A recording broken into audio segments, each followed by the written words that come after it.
Welcome loves, I'm Anesha, your Jamaican friend living in Sweden. If you're new here, welcome. And if you're returning, I appreciate you so much, so mycket.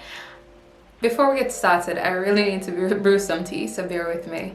And while it brews, we can just get back to the conversation. So here we go. First thing first, I need to tell you, I kind of lied in the title. So this video is going to be about 6 things I wish I knew before moving to Sweden. If you're going to move to Sweden for work or move to Sweden for school, then I hope that you know these things. And if you don't, then stick around.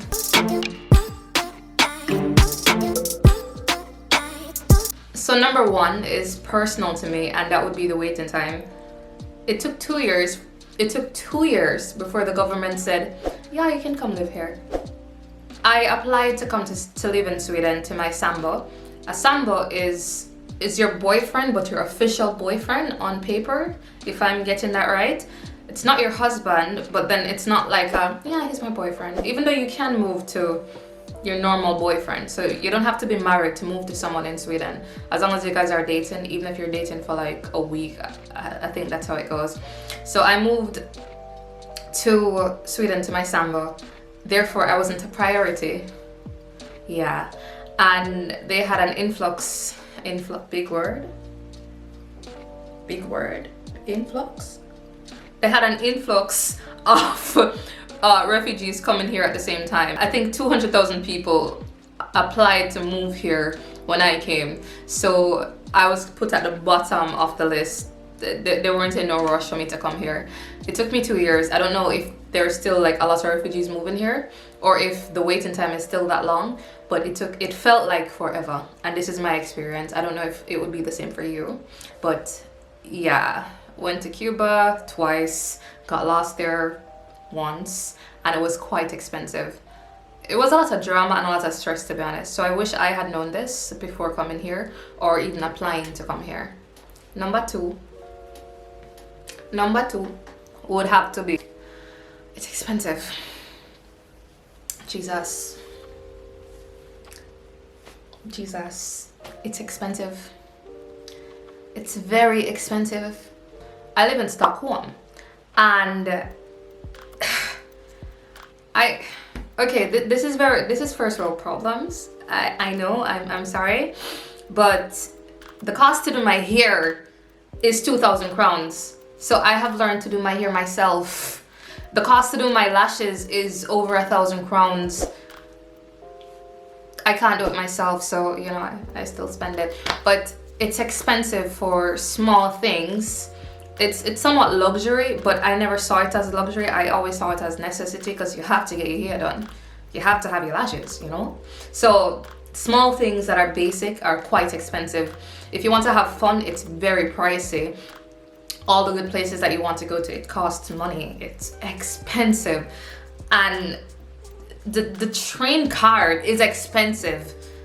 Even the bus card is expensive. Everything is just so expensive. I wouldn't be surprised if they start selling the air. Stockholm is horribly expensive. And I lived in Gothenburg before. I'm sorry, I'm going on a rant. I'm just so passionate about this. Very passionate about this. I lived in Gothenburg before.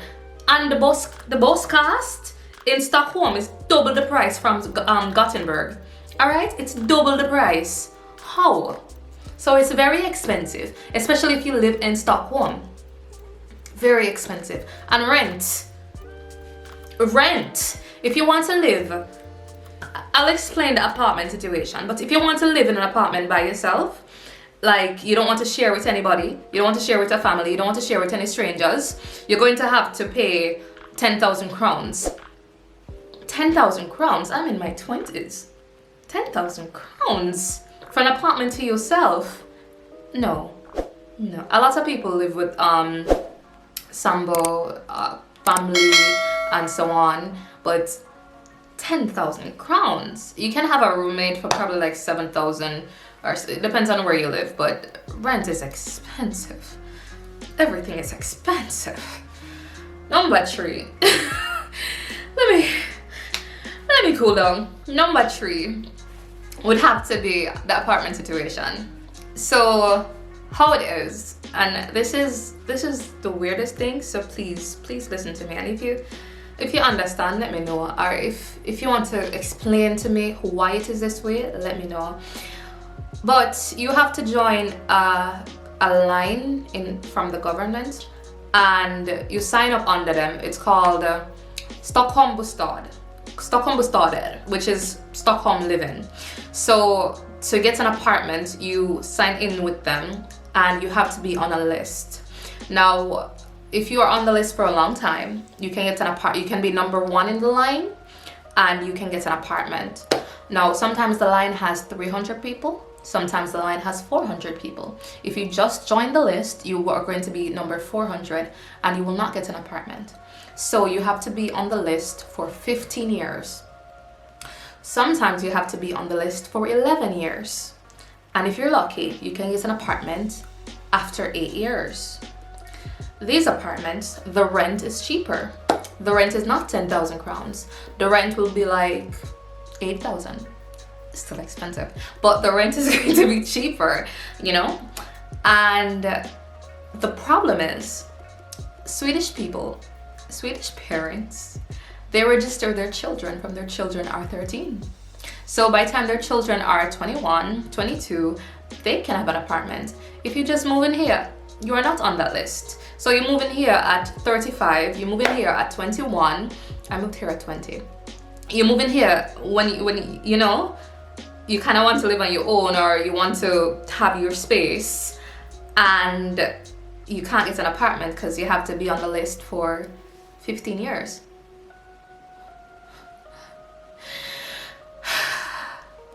Yeah, I think my tea is ready. Give me 1 second. Hey, whew, we're back. So that's my problem. I wish I knew that before coming here, because I don't know if I could change anything about it, but it's really hot. Let me put it down for a second. I don't know if I'll change anything about it, but my God, it is hard to get an apartment, basically. So you probably have to live with 4 roommates, or you can just live alone and pay 10,000 crowns if you don't want to have 3-4 roommates to live in Stockholm. Yeah. So that's the third one I wish I knew before moving here. Apartments are hard to get. They're building new apartments though, and a lot of people, so the bright side, and I'll touch on this later, is that most people that were born here, they can afford an apartment by 25. They can afford an apartment soon, you know? Even if you work at Volvo, a lot of people work at Volvo. Even if you work at ICA, if you work at H&M, you know, H&M is Swedish, you can own an apartment in your mid-20s, early 20s. So a lot of people just buy instead of renting because the waiting time is so long. So yeah, I kind of wish I knew that before moving here. We're going to go to number 4. So number 4 would have to be the social norms and the way that it's very introverted, you know? I'm from a very extroverted country. In case you don't know, you can watch my videos, you know? My previous videos. I can link them below. I'm from Jamaica. Yeah, things. And everybody is just so social, and it's... We have, I was going to say they have, but I still have it. We have a community mindset where you just talk to people and you help your neighbors. It gets annoying sometimes, so there's the good and the bad to that, but people just talk to you on the street. They just talk to you like they know you. You're standing in the line somewhere and the person behind you just start talking to you and like, oh, you see the news? You know that I heard that this happened? You heard about the flood that's going on? You know, the hurricane coming soon, you know? Have you boarded up your house yet? You know, people just talking to you like they know you, and then they see you on the road and they go, hey, Slimmers, hey, whatever. They're just talking to you like they know you, you know, and then you see them on the street again and they're like, oh, you want a ride? They're so friendly. I didn't think they were friendly. I thought it was normal. But then when I come to Sweden and I try talking to people, I feel so weirded out because they're being polite, but you can see that they're uncomfortable. It's like, why are you talking to me? I don't know you. Why are you talking to me? Hi. Okay. yeah, I'm fine. You know, they kind of put the pleasant face on because they don't want to be rude, but you can tell they're uncomfortable. So I don't talk to strangers anymore. I remember I was working at this store before, and my coworker, she was talking to me, and this is another thing. Even if you're not talking to strangers and you're probably just you're probably just talking to people maybe you work with, they're being professional and polite, but it's very hard to get as close to them as you want. When you just move to a new country, you want to have new friends or more friends, and it's very hard to get close to a Swedish person. I think you know them on a hey kind of conversation level. But yeah, because my coworker, I told her that I just moved here, blah blah blah, and I was talking to her, not where I work now, but a previous job. I was talking to her like, oh yeah, I just moved here, blah blah blah, and she said, oh, you know, we should go out, we should have fika. So I said, okay, cool, no problem, and I went, and she didn't show up. I went back to work. I didn't bring it up, of course. I just said, hey, how are you? How was your weekend? Because I was supposed to see her the weekend. I said, how was your weekend? She said, you know, it's fine. I hung out with my boyfriend, blah, blah, blah. I said, oh, okay. Okay. You know, so I think it's very weird. I don't know. I still don't know what happened. I don't know what hint to take from that, but it's very hard to get as close to them as you want, because they were raised here. They have their friends from they were 2, and they're still friends now. And it's pretty hard to make new friends because of the introverted society. Plus it's cold out. It is cold. It is cold outside. I'm going to show you how it looks. It is now 2 o'clock. It's now 2 p.m. It's now futon. It's now 2 o'clock in the afternoon. It's now 2 o'clock in the afternoon. And it looks very dark. So when it's this cold, nobody's going outside. I'm not going outside. Therefore, it's not so social. And yeah. Number 5 would be that you can survive here without speaking the language. This is especially good for those people that don't want to speak another language.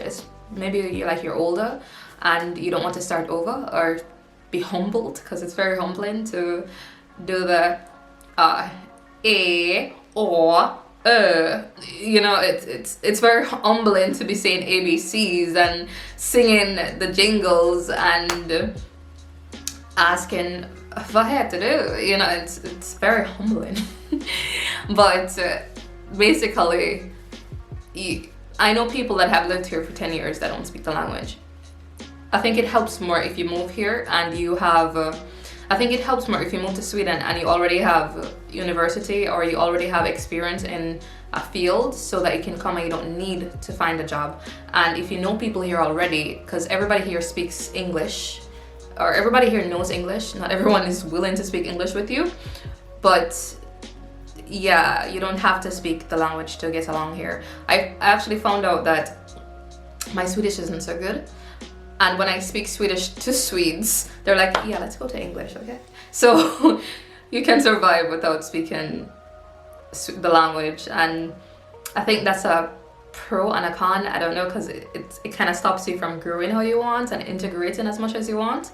But then it's good for when you just get here. I think you can still enjoy the country, but not as much as you'd like to. And I know people that have lived here for 15 years, and if you say something like, vad gjorde du igår? They're like, what? You know, so they've lived here for 15 years and they don't pick up the basics. It's weird, but it's probably good for people that don't want to speak another language. So, number 6. The last and final one is going to be, you don't have to have a lot of money to be okay here. Hold on. Let me drink my tea. You have people that are 25 that have apartments because it's so expensive to find one. And that's pretty much the norm. Not everybody that's 25 has an apartment, and that's possibly because not everyone wants to own one. But you don't have to have a lot of money to be okay. You can be working at Burger King, you can be working at McDonald's, and you'll still be fine, because the minimum wage is pretty good, and it's a socialist country, so the living standard can't be above what a janitor is making. a lot of people, I think a good amount of Swedes, have a house in Spain by the time they're 40. You know, so mid-40s, maybe 50, they have a house in Sweden and a house in Spain. So it's not a country where you have to be a doctor or a lawyer. It's not capitalism.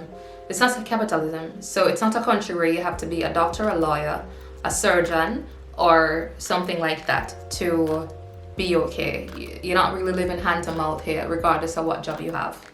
So that's a good thing, and that's a great thing to know before you move here. And on that, I am going to end this video. Thank you for watching, and I will see you next week. I'm Anesha. Oh, by the way, can you subscribe? It would be nice for my channel. If you like this video, like it, and you can share it to a friend to help my channel out, because I am growing, and you can join me and watch me grow. I'll see you next week. Later.